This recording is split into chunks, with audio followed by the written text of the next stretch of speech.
attempt to share my screen. All right.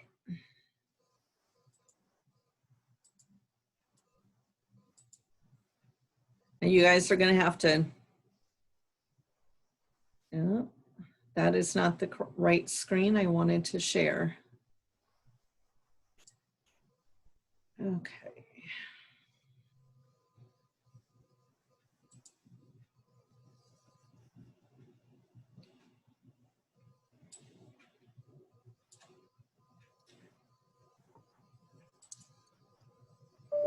Let me try this again.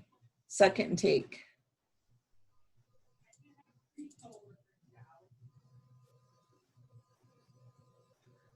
All right, what are you guys seeing? We're seeing your PowerPoint with the slides on the side, not like the slideshow. Okay, so that's what you see. Yep. Perfect. Okay. I just want to make sure. So I'm gonna, wow, my computer's being really slow today. Sorry. That's okay. We're patient. Yeah. There, now we can see it. Awesome. Okay. So we are going to do a little history of suicide prevention in South Dakota today. I'm going to share a little bit about the Helpline Center. We have 3 core areas. We have our 211 community resource, our suicide and crisis support, and our volunteer opportunities. For our volunteer opportunities, we link people with those opportunities of volunteering. We partner with a lot of different agencies to do that. And we also have businesses in Brookings and Rapid City with volunteer opportunities as well. Suicide and crisis support, we are going to get more into that as we continue today, but we do prevention, intervention, and postvention work. And our 211 community resources, we connect people with resources and listening and support. And we have a big announcement today. Yay, 211 as of today is now statewide. And so anyone in the state can call 211, and we have resources available in every county of the state. So we are pretty excited about this. Therefore, you get our little fireworks display. So. All right, so we are the only accredited crisis line in the state of South Dakota. We are accredited by the American Association of Suicidology. And so we answer the crisis line. We are available 24/7.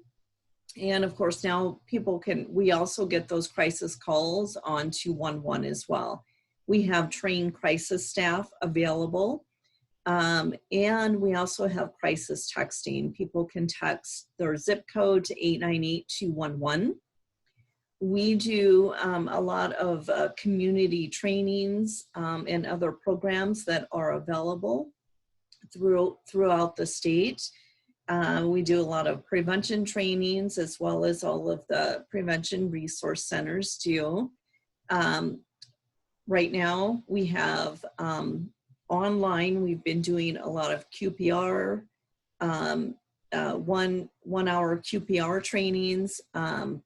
We are now getting up and running with doing mental health first aid and youth mental health first aid, being able to do that virtually as well. So you will see those coming as well. And of course, we do a lot of postvention work, and that's working with survivors who have lost a loved one to suicide. And I will talk more about this as we continue, okay?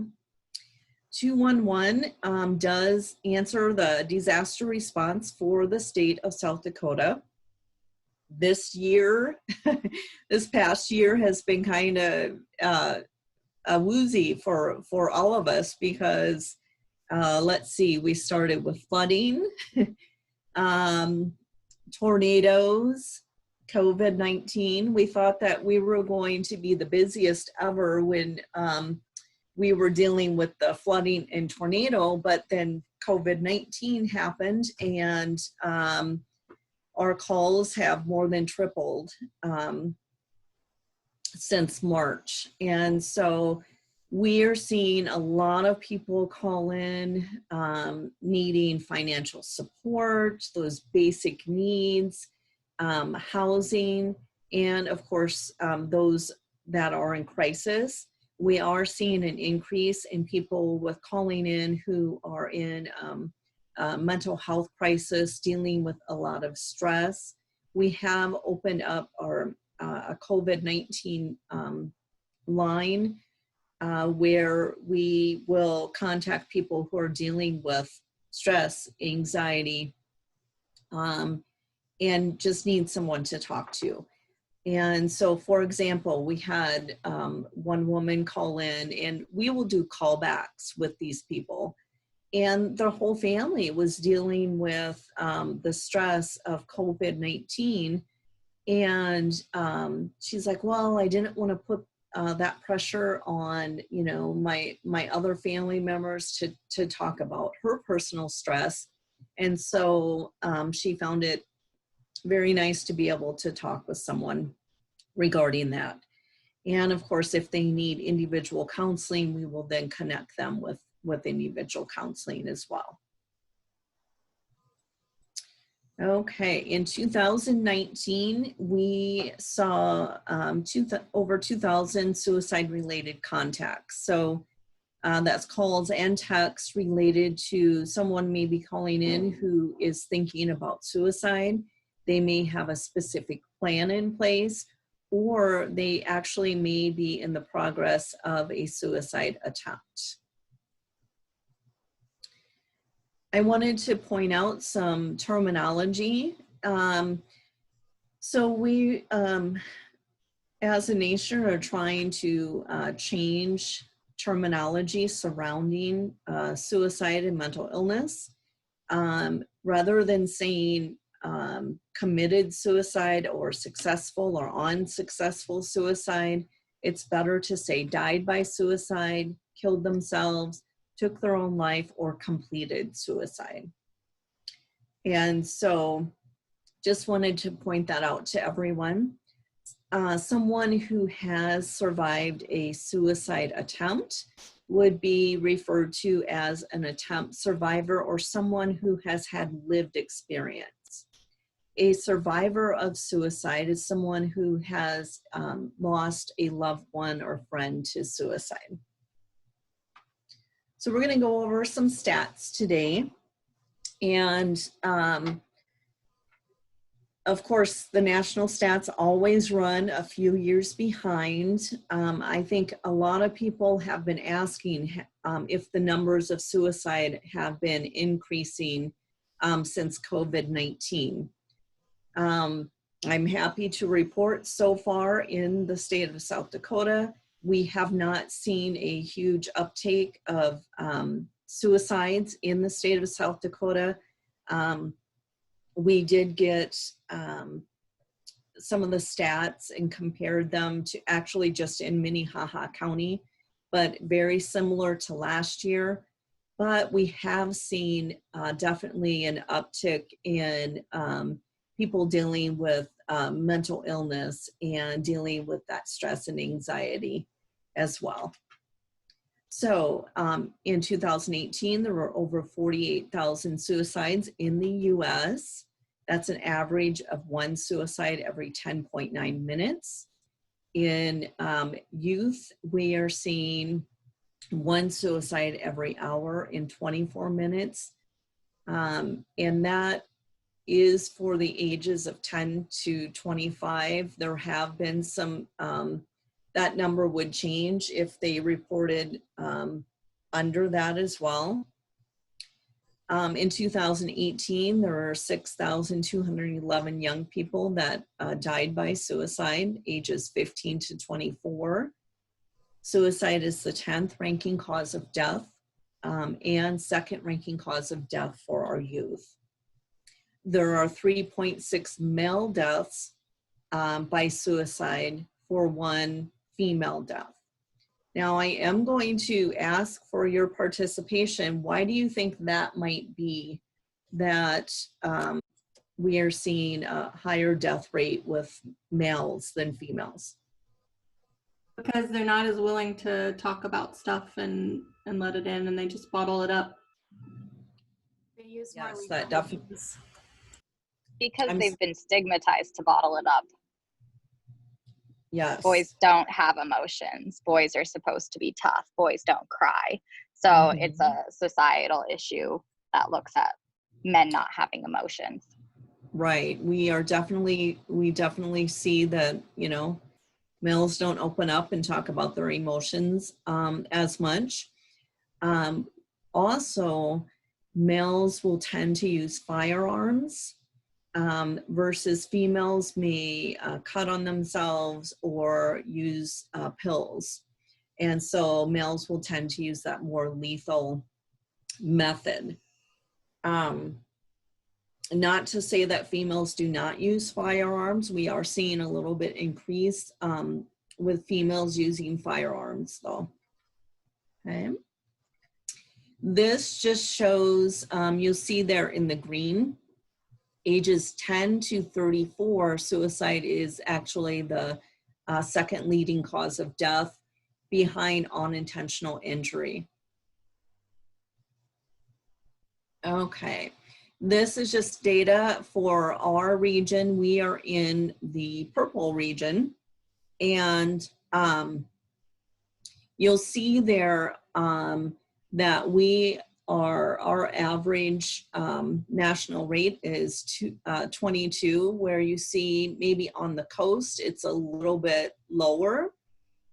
And I think a lot of that, like you guys were saying, there's stigma surrounding suicide, mental illness, and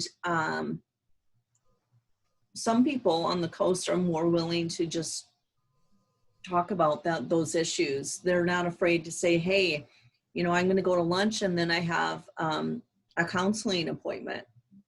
Whereas in South Dakota, I think we're a little bit more hesitant with sharing that information.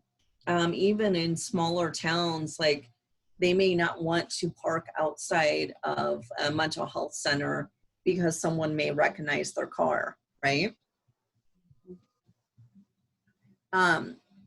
South Dakota is ranked 19th for suicides. In 2018, there were 168 people in South Dakota that died by suicide. For our elderly, we are ranked 38th. For our youth, it is the second leading cause of death in South Dakota. Just a few years ago, we were listed as that being the third leading cause of death. So we are seeing an increase in that. The Native American rate is 2.5 times that of whites. And then of course, firearms are the leading cause of death. This past year though, we are seeing with the stats for Minnehaha County, we did see a slight increase to hangings versus firearms, but firearms are still the leading cause, but we're seeing that increase with hangings as well. So let's look at some of that attempt data. There are 1.2 million attempts of suicide in the US each year. That translates to one attempt every 26 seconds. So that is a lot, right? Because we are seeing males die more by suicide, that attempt ratio for females to male is 3-to-1. So we are seeing females attempt more, whereas males attempt less. But of course, they are dying due to using that firearm. I do want to point out for our youth, there are 100 to 200 attempts per one youth suicide. And then for the elderly, that is 4-to-1. So why do you think that we are seeing such high attempt rates with our youth?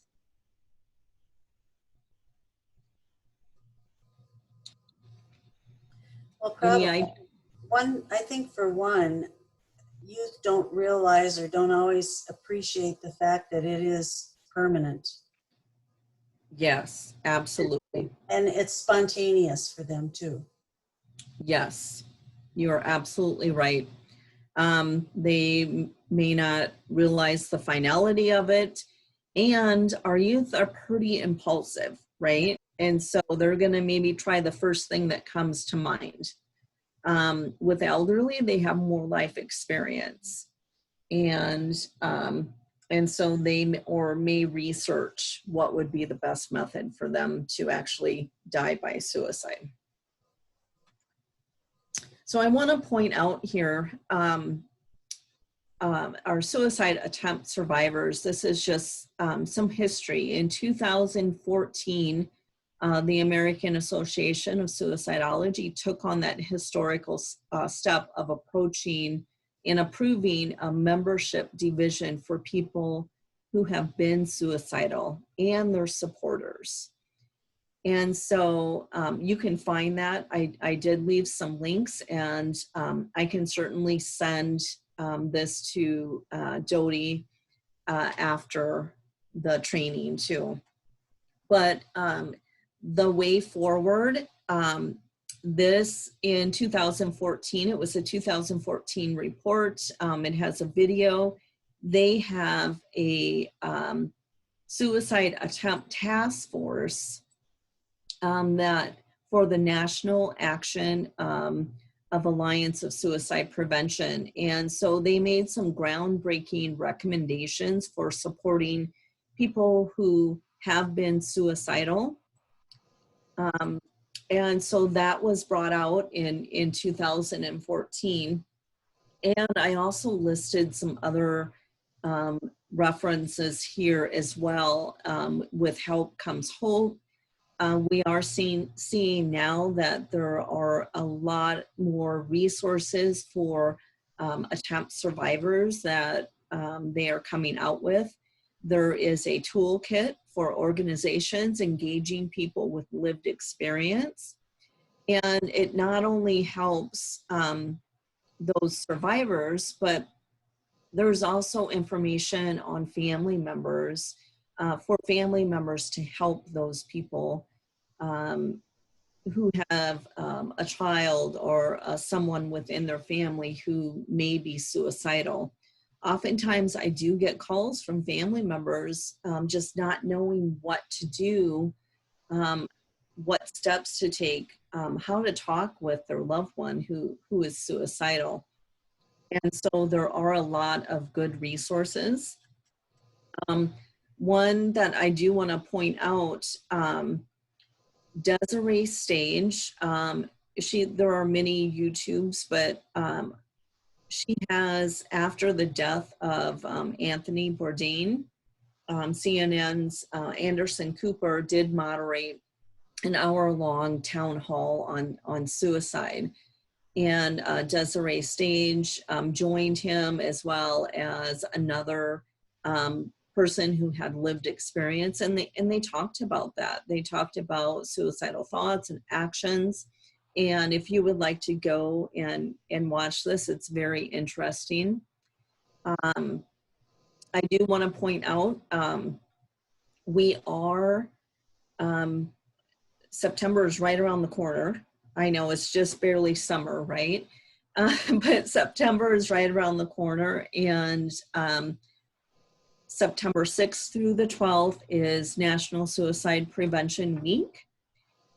We do have Desiree Stage scheduled to come here and speak about her experience. She is an artist who has lived experience, and her she has a website called Live Through This, and she interviews people who have lived experience and puts their stories on her website with a lot of other resources as well. So she spoke at the AAS conference this spring, and which was held virtually, and does a really good job. So she will actually be speaking on September 10th for which is World Suicide Prevention Day.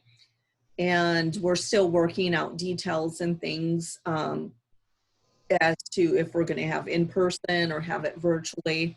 I'll let you guys know once we figure that all out. Okay. But I also want to point out, we do have our Survivors of Suicide Attempt Support Group. And so the unique thing about this is we have a clinical facilitator and a peer facilitator. So someone with lived experience. Myself and this peer facilitator went to Los Angeles before COVID-19, to Los Angeles, and got trained in this specific group. And it is a closed 8-week group. And so we are looking at getting a group up and running, whether we need to do it virtually or in person, working out those details. But if you know someone who has attempted suicide and needs that ongoing support of a support group, it's a safe environment, non-judgmental place for people to openly talk about their feelings surrounding suicide. And of course, they're teach them new ways to cope and deal with suicidal thoughts. The unique thing of having a person with lived experience help to facilitate it just shows them and gives them hope that they can live through this. This is the flyer for the group. If anyone would like this flyer, let me know and I can send that to you as well. So Thomas Joyner has the interpersonal theory of suicide.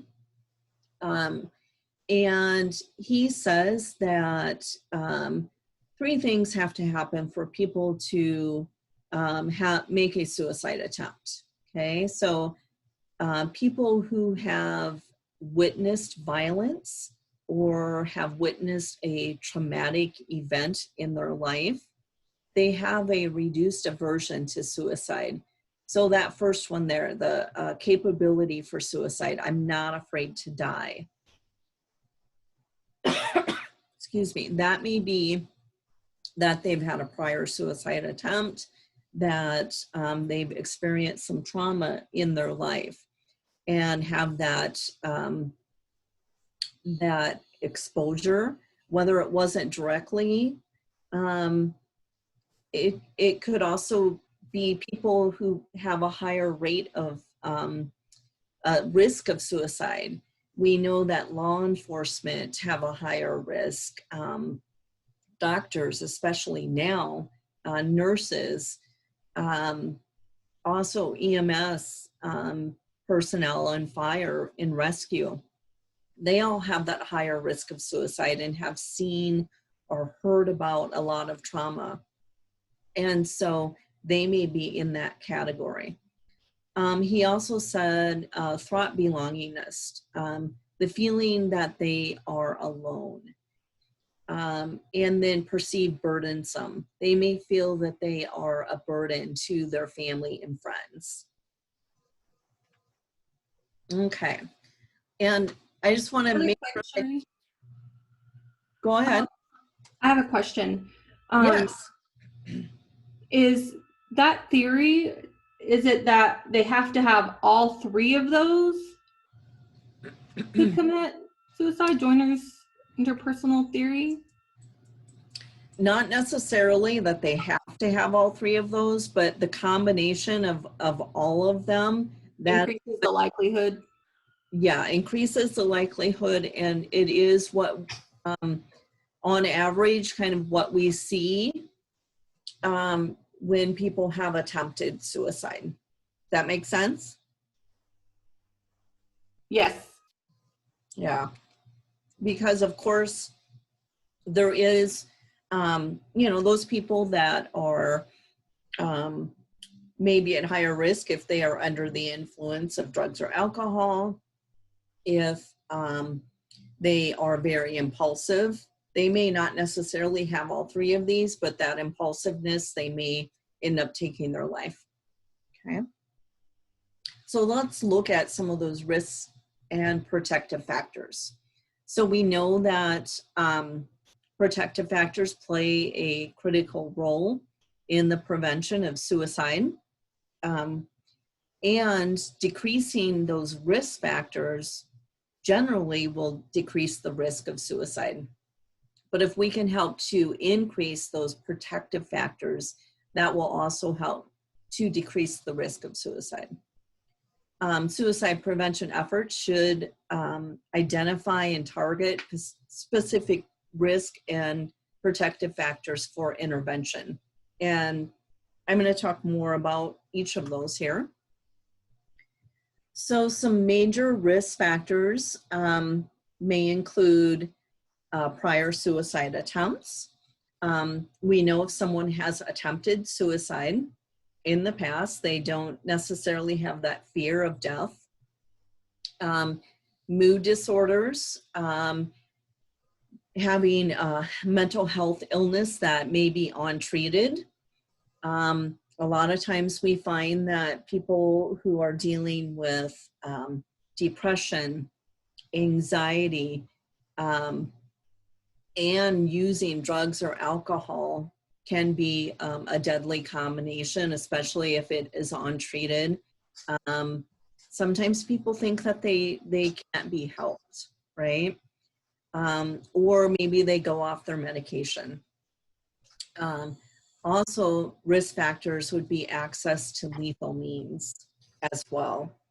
And so making sure that if there is someone in a home who may be thinking of suicide, that we need to make sure that they are safe by not them not having that direct access to lethal means.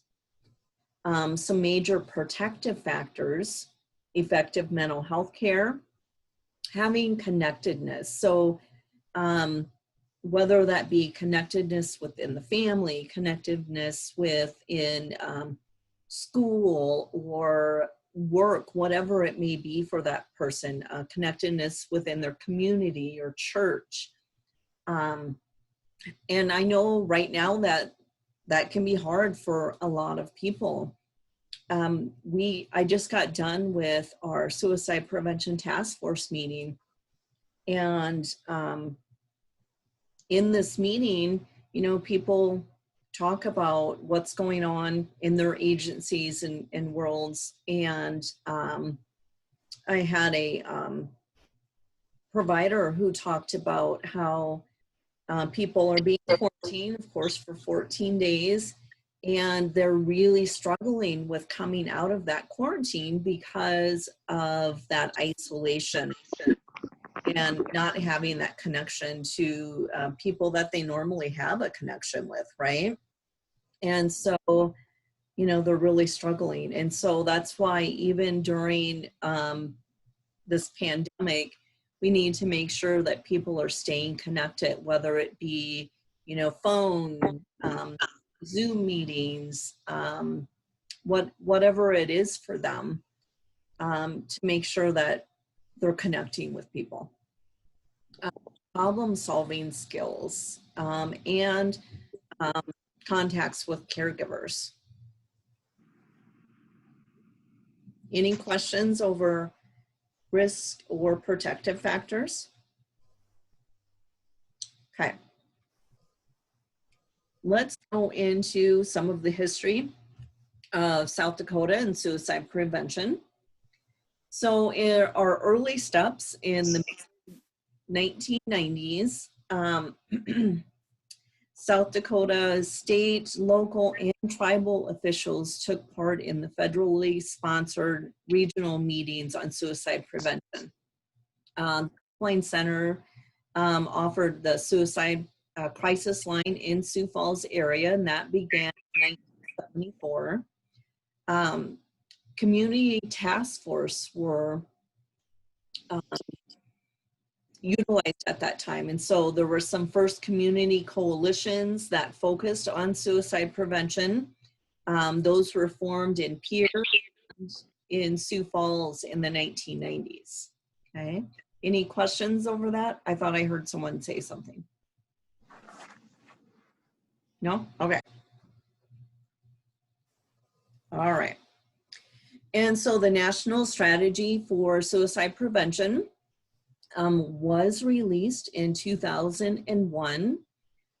In November in 2002, an ad hoc work group met in Chamberlain to explore developing the South Dakota strategy for suicide prevention. And so that included both public and private partnerships in order to look at suicide prevention in the state of South Dakota.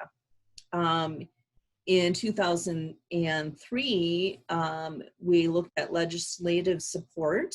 The South Dakota legislative unanimously passed the Senate concurrent resolution number 5, which established that suicide prevention as a priority in South Dakota and calls for the South Dakota strategy for suicide prevention.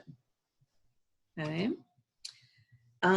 The first draft was in early June 2003.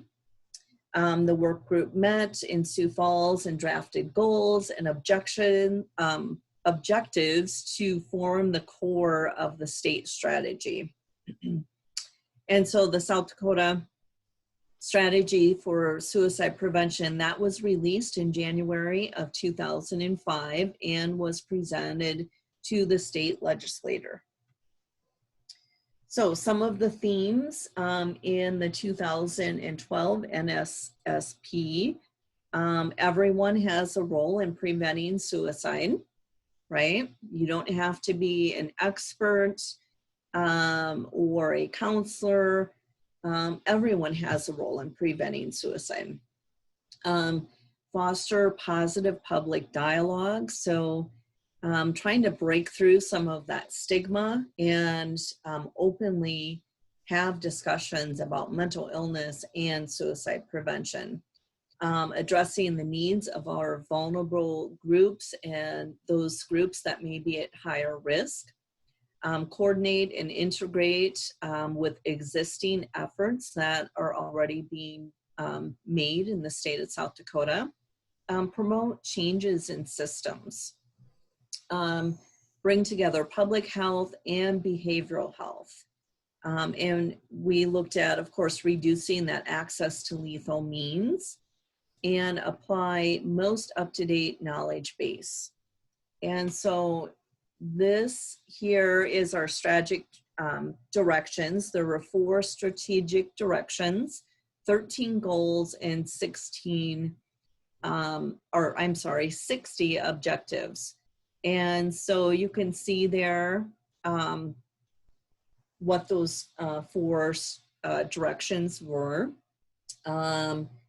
Strategic direction number 1, healthy and empowered individuals, focusing on families and communities. Number 2, clinical and community preventative services. And number 3, treatment and support services. Okay.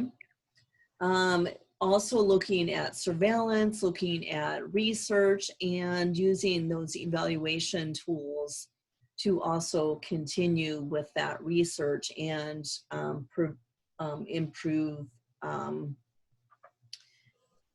suicide prevention. Okay.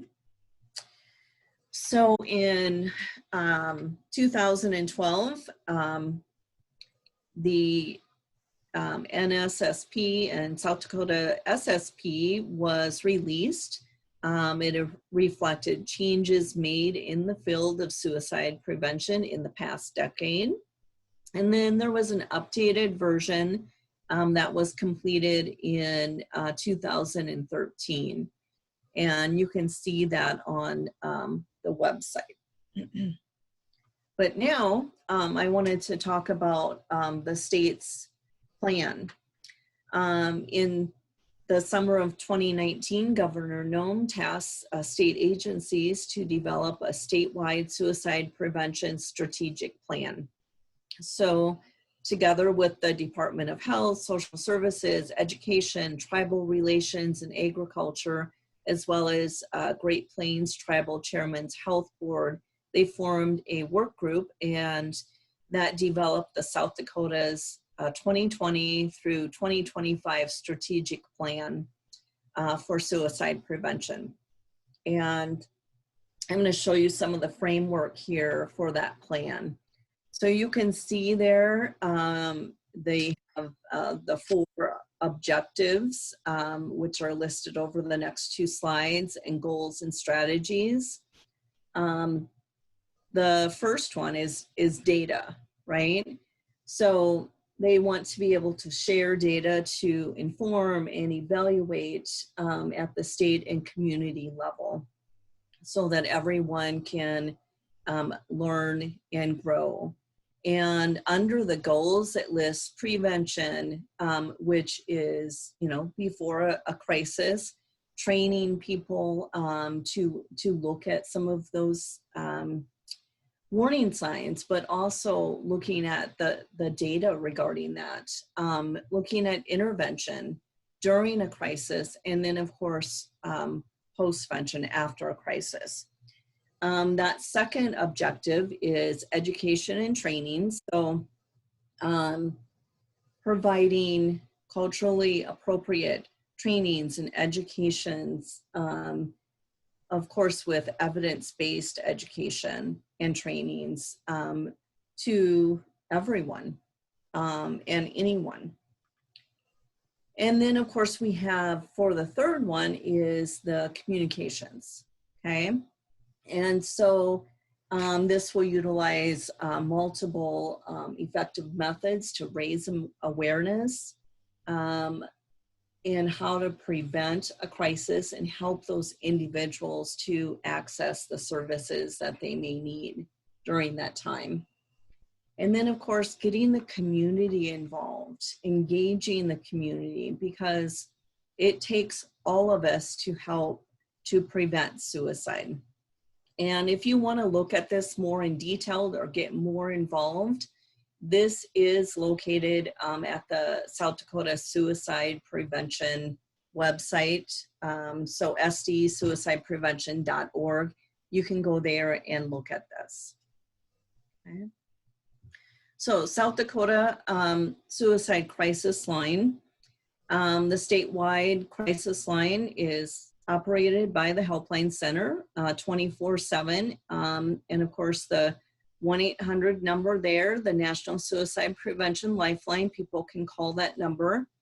The 988 number is being, let's see, in July, I think it's next week that they are looking at finalizing it. And then in July of 2022, it would go live throughout the nation. So instead of having that long 1-800 number, people could simply dial 988. Easier for people to remember in a state of crisis. And so we're excited for that to happen, but for it to go live, it's going to take a little bit longer. The national certification in 1999, Helpline Center in Sioux Falls became, through American Association of Suicidology, we were the certified crisis center, and we expanded our outreach statewide. It was initially just in Sioux Falls, and then went statewide at that time. We talked about this. We answered over 2,000 suicide calls specific in 2019.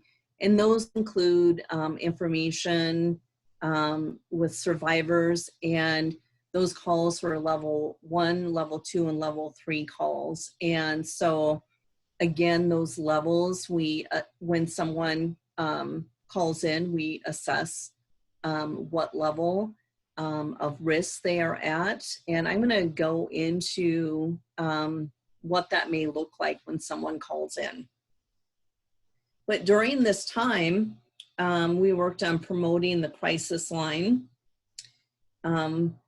Just to show you that there, you know, if someone you know needs help with depression, relationships, drugs, alcohol, suicidal thoughts, they can call the 1-800 number.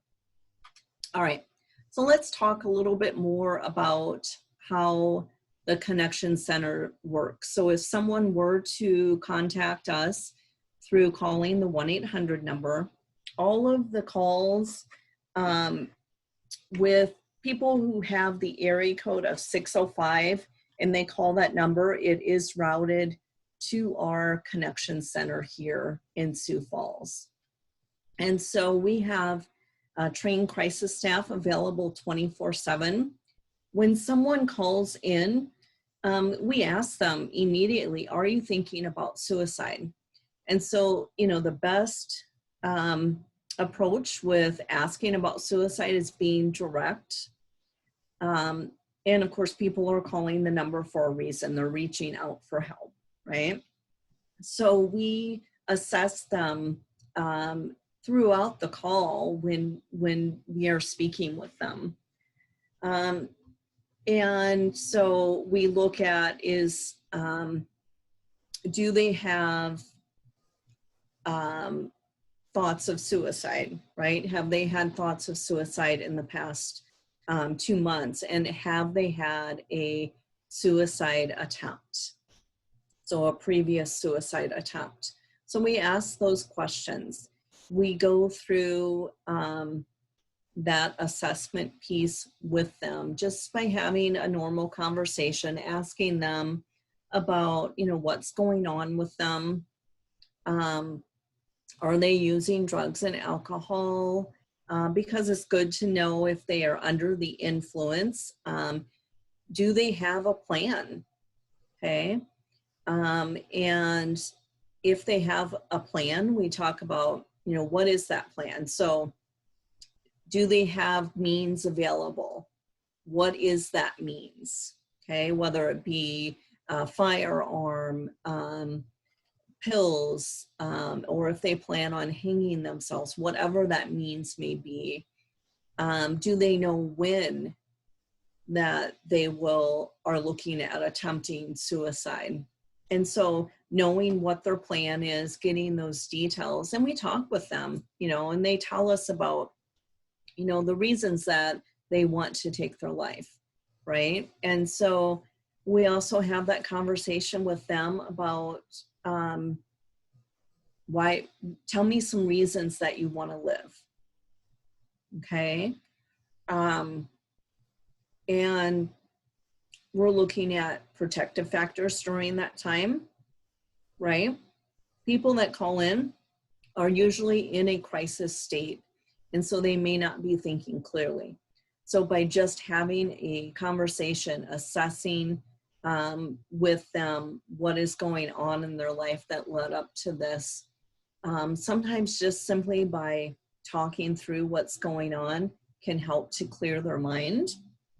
A lot of people think that when someone calls the 1-800 number, that we are going to automatically call law enforcement. We do not. We work with that individual to develop a safety plan and to keep them safe. And so 74% of the time, we do not contact law enforcement for if anyone is calling in. Now, if we feel that we cannot keep them safe, yes, we are going to do a well-being check and have law enforcement go and check on them to make sure of their safety. Yeah. So as we are assessing them throughout the entire call. And so as we are talking with them, we are going to do a safety plan with them. Okay. And so to ensure their safety, we talk about, ask them, are they alone? Is there anyone there with them in the home? Okay. We look at that first step. What are the warning signs? Okay. So this is for the individual to recognize those warning signs within themselves of when a crisis may occur. Okay. So it may be, as an example, someone may say that, well, I know that when I get really angry and I isolate, that's a warning sign for me. Okay. And so we have them write this down, what their warning signs are, and for them to recognize their warning signs. Okay. The next step is internal coping skills.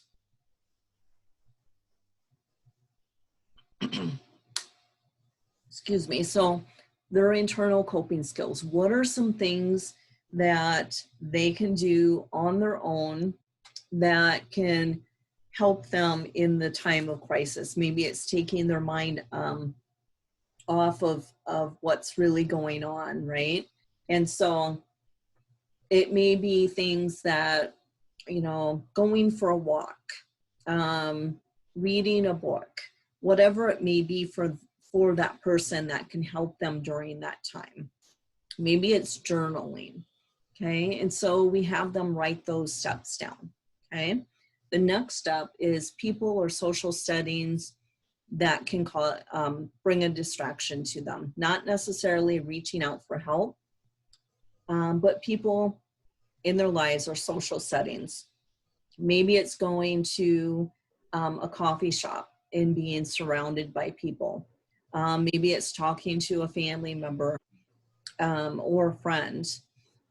And then the next step, and these are steps of progression. First, looking at recognizing their warning signs, and then what they can do first internally to help themselves.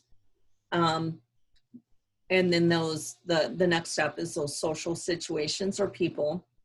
If that does not seem to help them, then they go on to the next step. And Sherry, yes.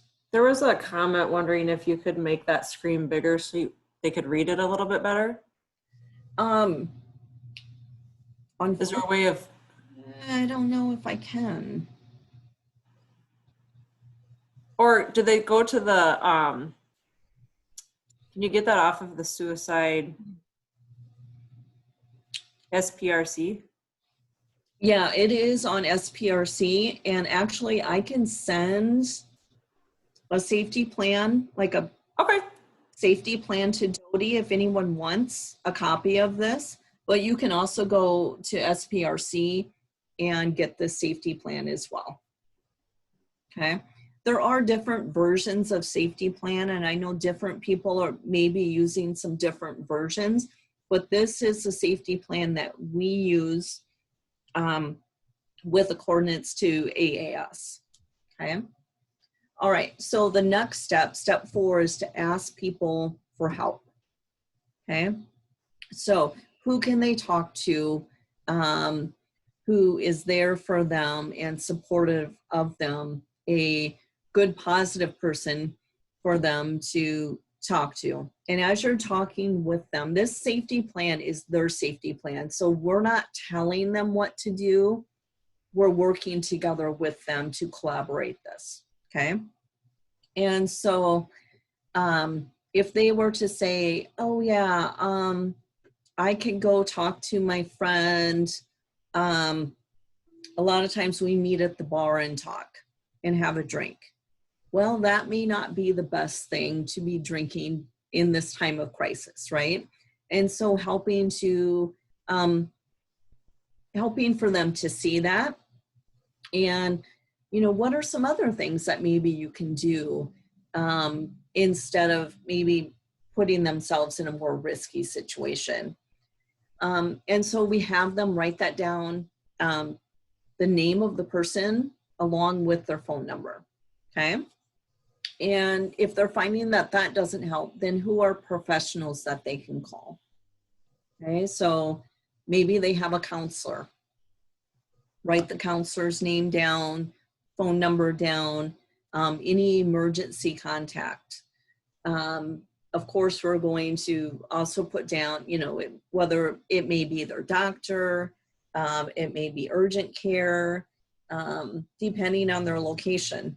But they always will know that they can call the crisis line back if they need to, okay? And then that last step is making sure that their environment is safe. Okay, so we talk with them about, you know, we have had that conversation of if they have a plan, do they have means available to them? Okay, if they do, we want to have that conversation with them about how they can make their home environment safe for them. We may get other people involved during this point, depending on the age of the caller who is calling in. If a parent is there or someone else is there and they would like them to also get on the phone and talk about this and help them, we invite them to do that as well. So making sure that their environment is safe. But another thing that is not necessarily listed on here that I always ask people is, what are some of the reasons that you want to live? Okay, you've told me about the reasons that you don't want to live, but what are some of those reasons that you want to live? Okay, and so a lot of times, you know, those are where some of those protective factors may come in play. We know that pets can be a protective factor, right? And so I hear a lot of times when people are calling in and I'm talking with people, they tell me that, hey, I have no one to take care of my dog or my cat. We actually even had someone tell us that they have no one to take care of their goldfish. And so something that may seem small to them or to us can bring someone else a lot of hope.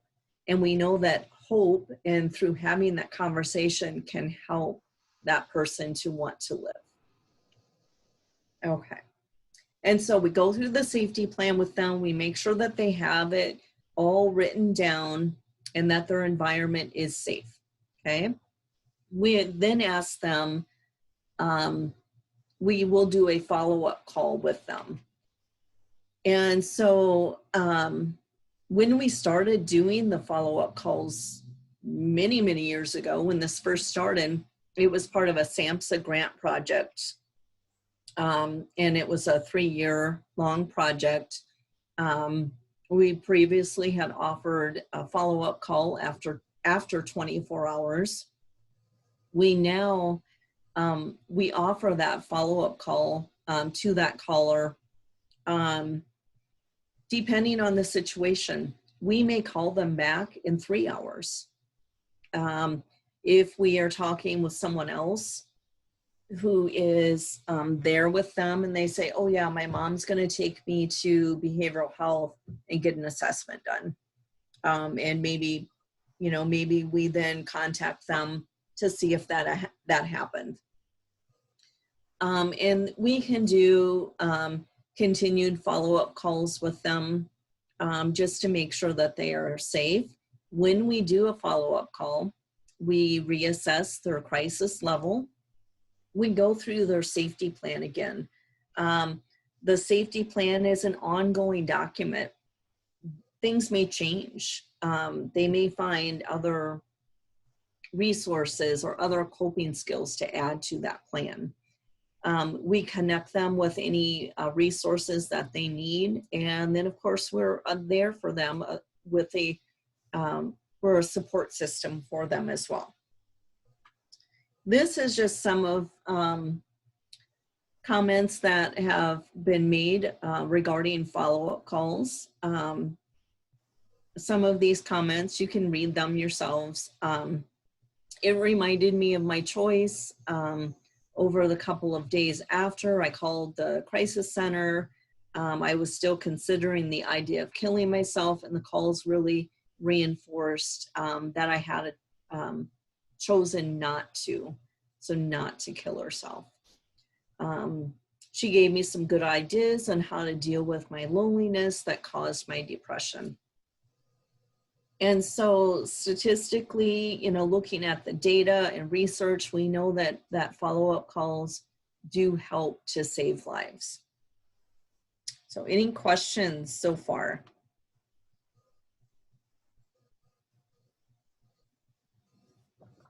Okay. So I want to talk a little bit more about our crisis texting for high school students. And before it was called Text for Help. Now this past year, August of 2019, we changed it to Text for Hope. And we are now in all high schools in South Dakota.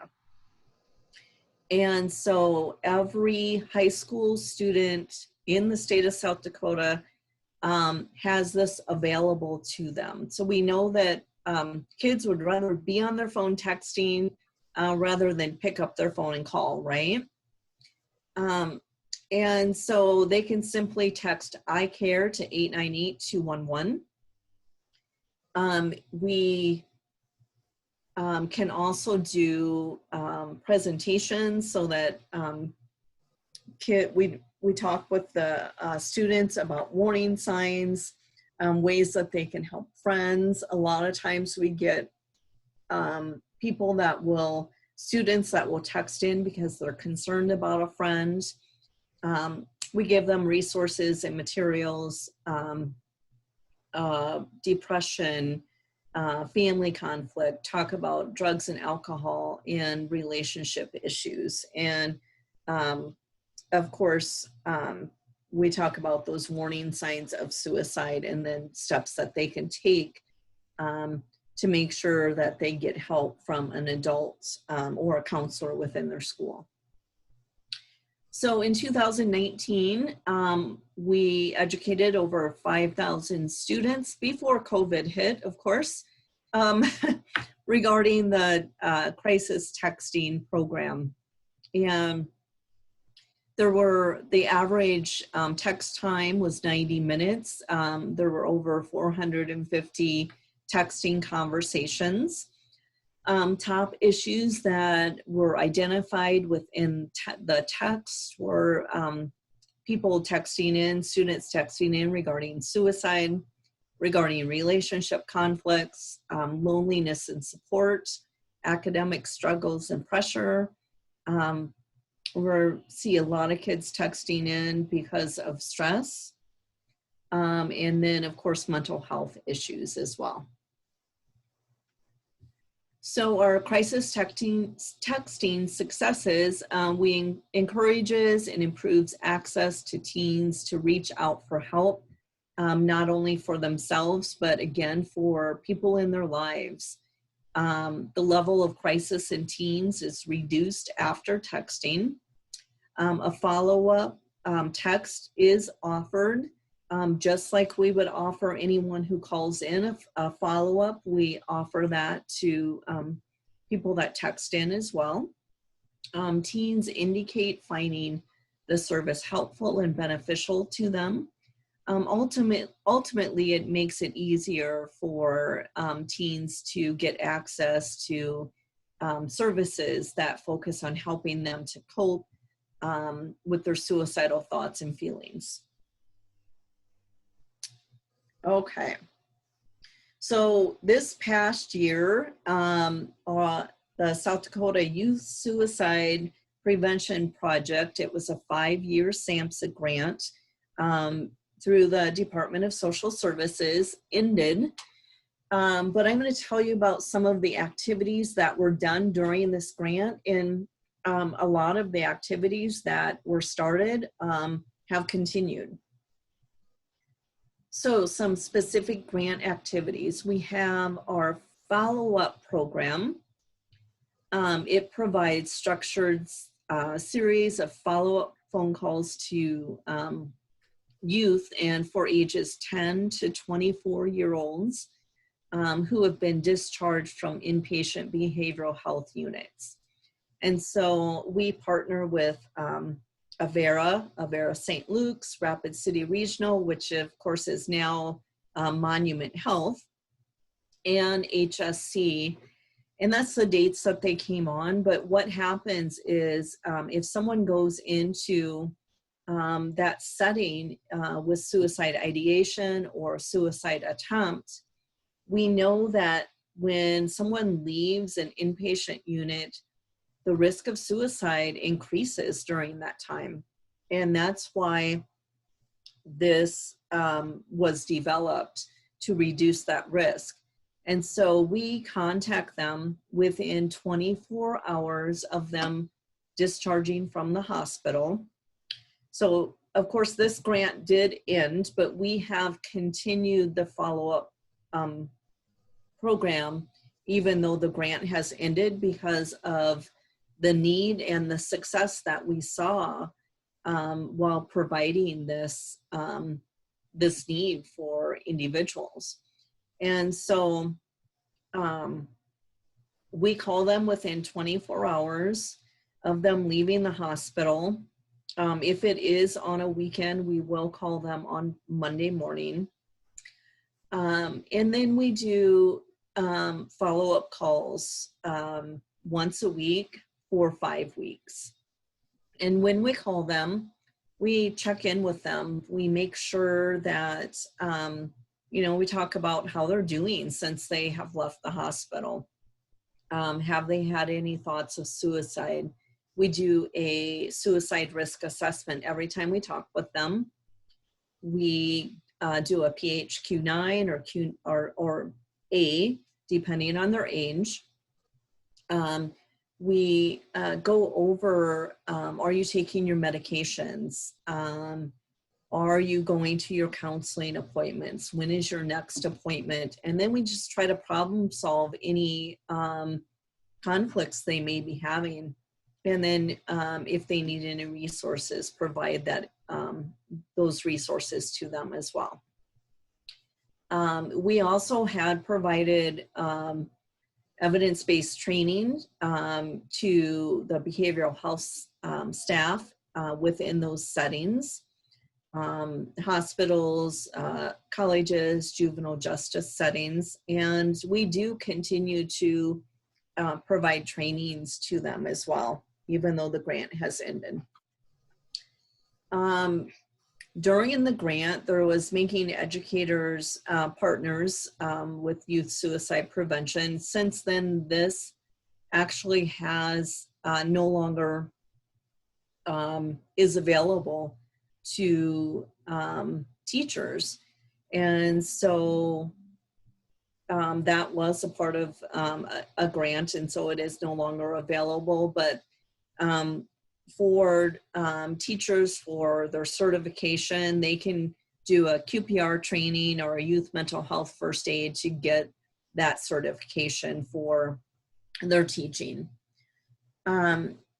There were suicide prevention coalitions that were developed throughout this grant, provided trainings, referral protocols to those at risk.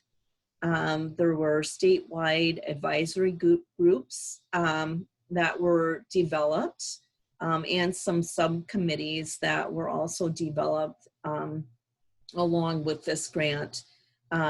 Awareness campaigns were developed, and these were just some of the things that were created and provided during this grant. So the Reach for Life, specific to Native American population with the 1-800 number. And then the Safe Space for LGBTQ was also developed during these campaign awarenesses. And these, Eric, go I ahead. was just going to add, maybe you're just going to say this. What do you currently still have available in those campaigns for people to request? We have all of these resources still available. The one thing that has changed though is that Safe Space website right now is no longer active.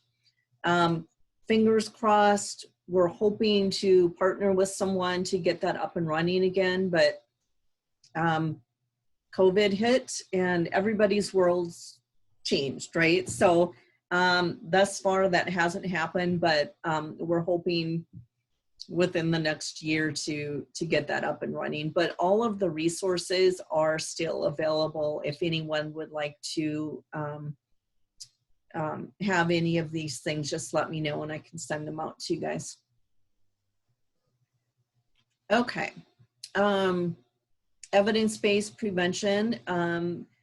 We practiced evidence-based prevention means using the best available research and data throughout the process of planning and implementing suicide prevention efforts. A lot of this information was through the SPRC website, Effective Suicide Prevention. These are some of the prevention trainings that started and are still held in the state of South Dakota for people to use with suicide prevention. I know a lot of people have been doing the online QPR trainings. Assist can only be done in person. So as soon as we can safely have people in a space, we will have another assist training coming up here.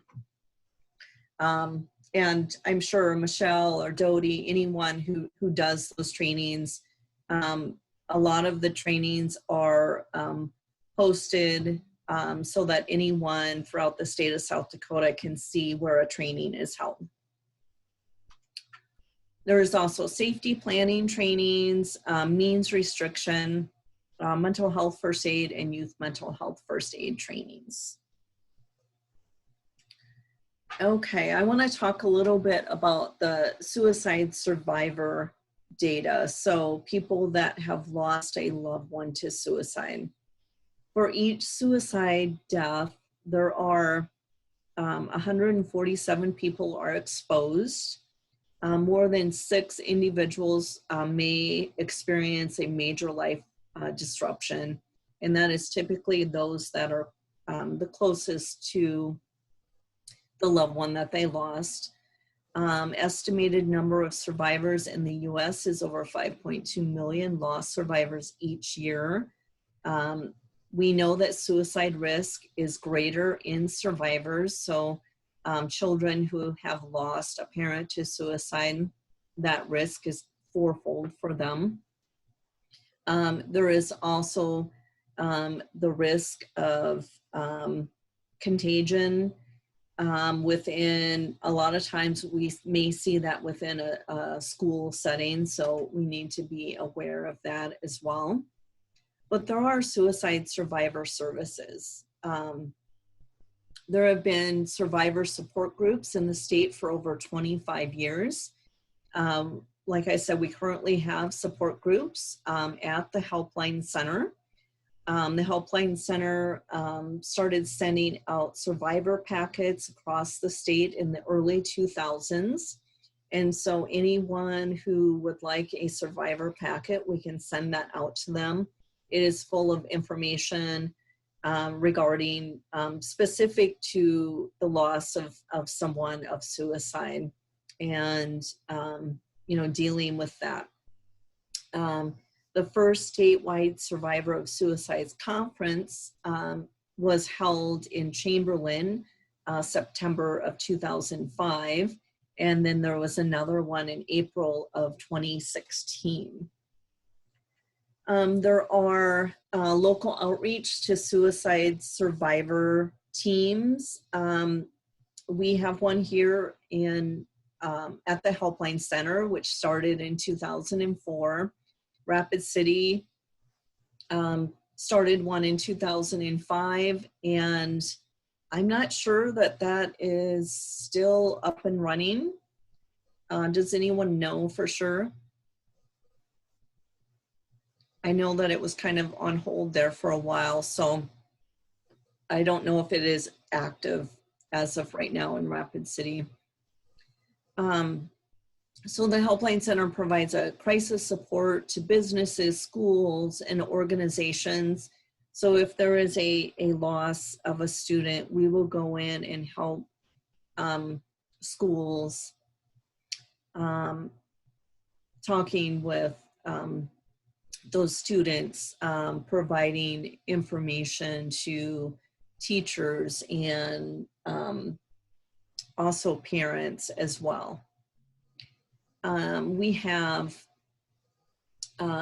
grief books and resources for children, especially if they have lost a loved one in their life, how to talk with a child about suicide. We send out quarterly survivor newsletters, and anyone who wants those, we can send those out to them. We also, each national November is National Suicide Survivors Day, and so we will typically hold an event for survivors on that day. Last year we did butterfly releases for families. We also had survivors made a hope box, and we're able to decorate it. So we just try to do some fun activities, and it's a day of remembrance as well. We also have our Step Forward walks, which this year, our walk in Sioux Falls was held virtually.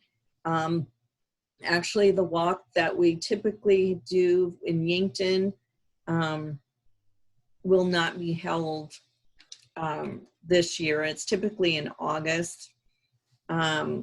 They are not doing a live walk this year. Okay, so I want to talk a little bit more about some school resources. There is a toolkit for high schools around suicide prevention, and it provides information on how to reduce suicide risk among high school students. There are, of course, the warning signs, risk factors, screening tools. This information is all research-based guidelines. It can help faculty to identify students that may be at higher risk. And then, of course, there's also protocols in responding to a suicide death, and getting those protocols in place. Because a lot of times, unfortunately, I've seen schools will contact us after a loss of a student and they're really struggling. I mean, they would be struggling whether they have a protocol in place or not, but having that protocol in place can really help. Part of the protocol is having their local mental health providers that are able to come to the school and help with, the loss, help with meeting with students, and just some of those next steps to take. It provides parents with educational materials as well.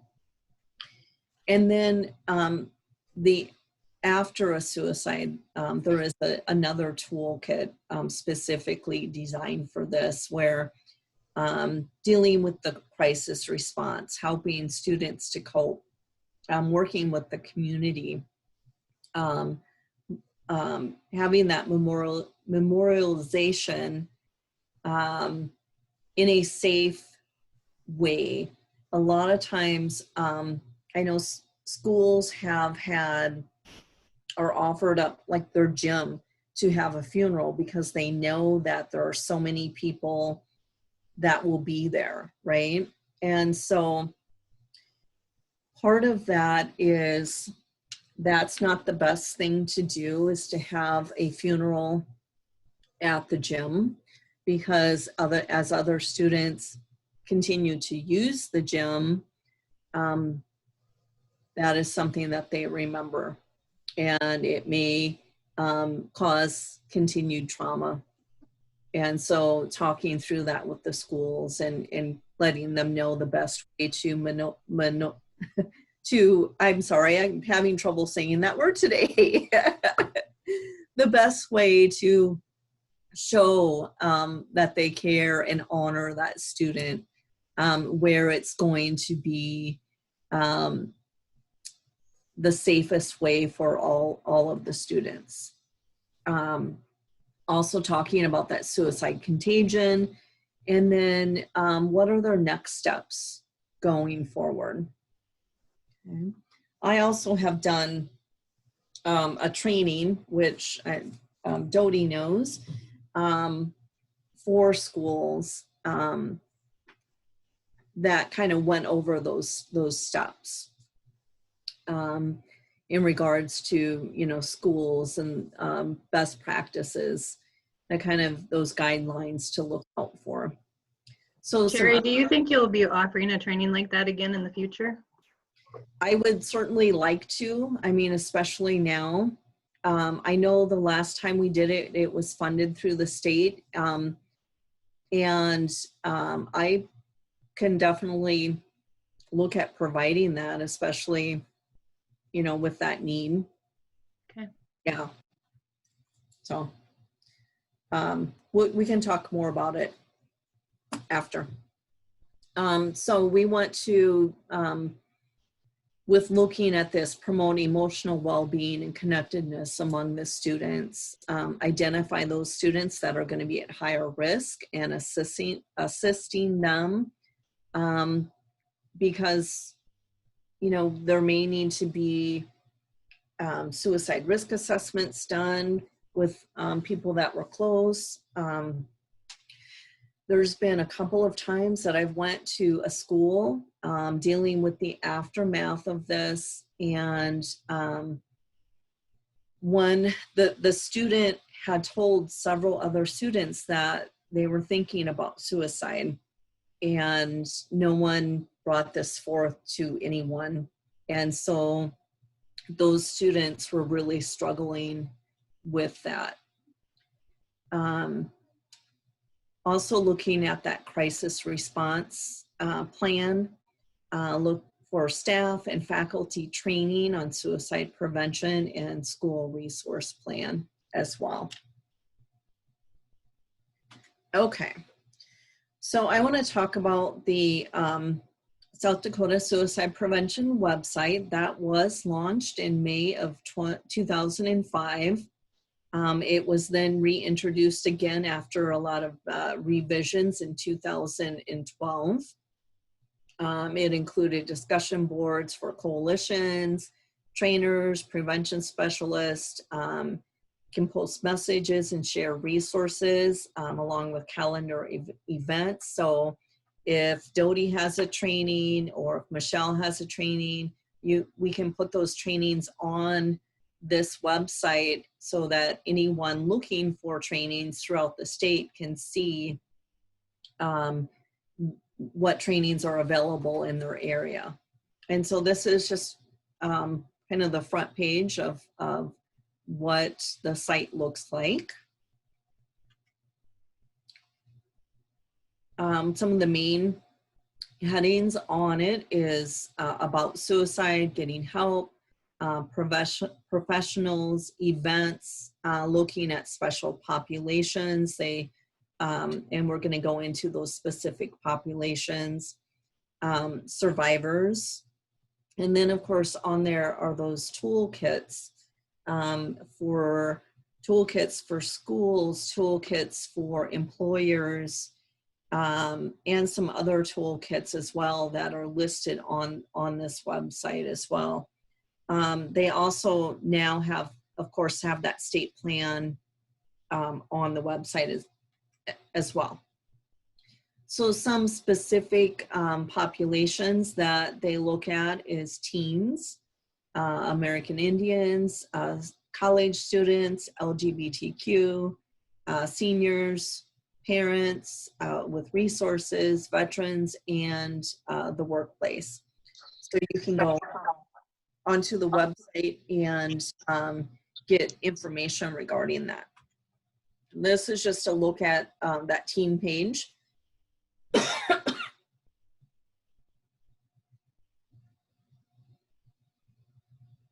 So if you haven't been on the website, I would encourage you to go on the website, look around. There's a lot of good information and resources available. This is awareness and outreach. This is some information for emergency department poster in a clinical setting that they have available to them. Looking at after an attempt, a guide for taking care of yourself after treatment in the emergency department, also for family information. It also has supporting survivors of a suicide loss, a guide for funeral directors as well. We have recently been reaching out to a lot of the funeral directors because during that time, it's also a good time for the funeral director to give this packet of information to family who have lost a loved one, and just a good resources for them to have to pass along to those families as well. There's also information and a toolkit for primary care practices and trainings as well, but this is information I know that I use in trainings for primary care, and it contains tools to implement, you know, those practices and overcome hurdles that they may have within the practice. Sorry, I do not have COVID, just a scratchy throat. So I've been talking too much today. I had a meeting before this. And so I think a lot of primary cares already have either within their care system, have those mental health resources available to them, or have a place where they can contact mental health services for their patients. But this is just more of that information there. We also have this, if anyone else wants any of these resources, I can certainly mail them out to you. But we also have to take care of ourselves, right? I wanted to point out, we did partner with Avera. We have our COVID-19 hotline for stress and anxiety. So if somebody calls in and they're really struggling with mental health issues and want to speak with a counselor right now, we can send them directly to Avera and they can speak with a counselor at that time. They don't have to set up an appointment. There will be a counselor available to them. There's also information on our website, COVID-19 and your mental health. There's a guide, and we have all of the online counseling resources available for the state of South Dakota. I think with the pandemic, everyone has made that quick switch to telehealth, either doing counseling by Zoom or even over the phone. And so I think that, you know, it has been good in that sense to make sure that people are staying connected and seeing a counselor during these times. So if someone is looking for counseling, they can go online at our site, and it has all of those resources listed there for them. Here are some other resources that I have available for you guys. SPRC, AAS, AFSP, SAMHSA, and IHS. And like I said, I can send this information to Dodie as well if anyone wants any further information. Okay. That's all I have. Any questions?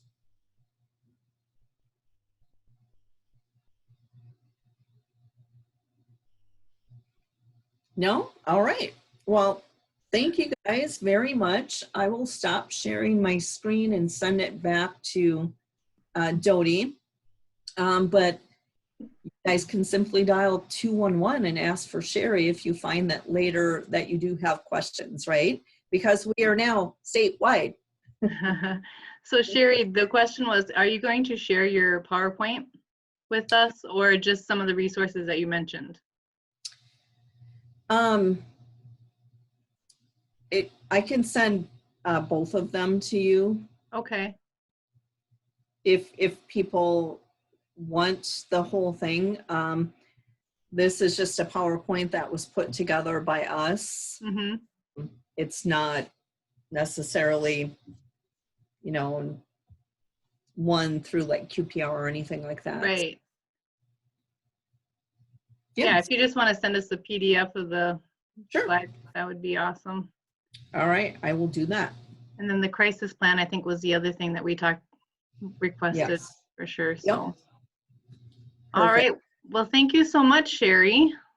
Thanks, Sherry. Yeah, you're Always- welcome. It's always nice to have you present for us. So, so next week we have Bonnie Ackerman from the Western Prevention Resource Center. She's going to do coalition building.